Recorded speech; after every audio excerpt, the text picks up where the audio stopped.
Remind people where you were on 9/11 and what your earliest memory is of that day. I got to the Senate, and by the time I got there, the Senate was being evacuated, Senate buildings, the Capitol itself.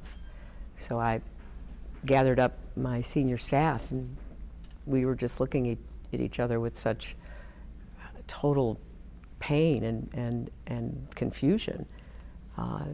And we then, of course, learned about the second plane. We learned about what was happening in New York. Got to a TV as quickly as possible to begin monitoring it. It was just a sickening experience, Chris. And I went the next day, Chuck Schumer and I. We were one of the very few planes in the sky that day, the 12th. And we landed at LaGuardia. We were on a FEMA plane. And we took a helicopter and we went over, circled the burning pile. And when we landed, we met up with the governor and the mayor and went walking toward Ground Zero.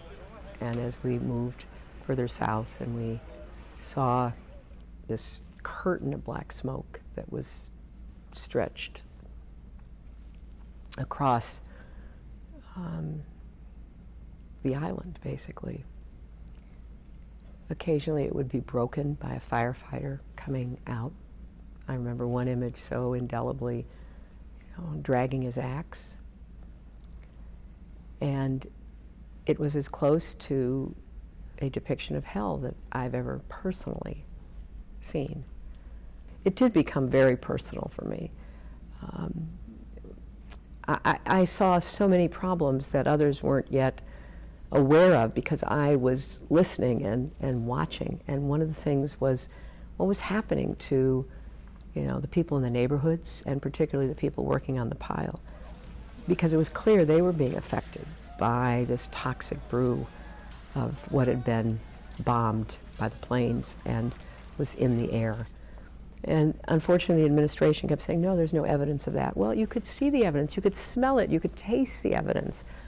So I became very passionate about helping everyone whose own health was going to be damaged because they had put themselves out to help.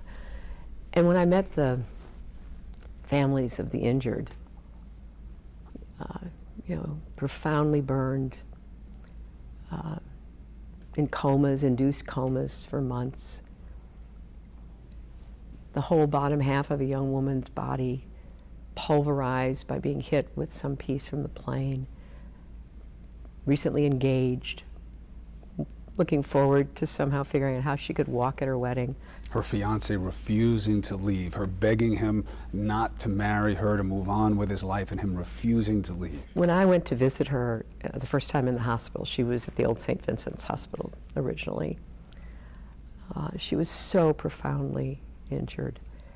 Beautiful face, long hair, managed even through all the pain to display a kind of whimsical, humorous personality. And she desperately wanted to go on with her life, but she feared that she couldn't. Well, I did everything I could to help her because I keep thinking, what are we here for? And it's not just what are we here if you're in public service, what are we here on this earth for? What is the purpose?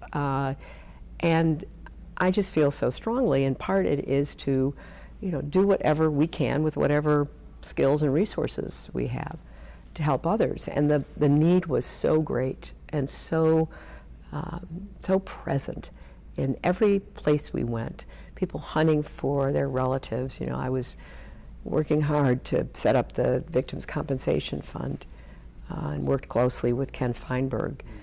And sometimes, Chris, I'd have to send one of my staffers to go knock on a widow's door.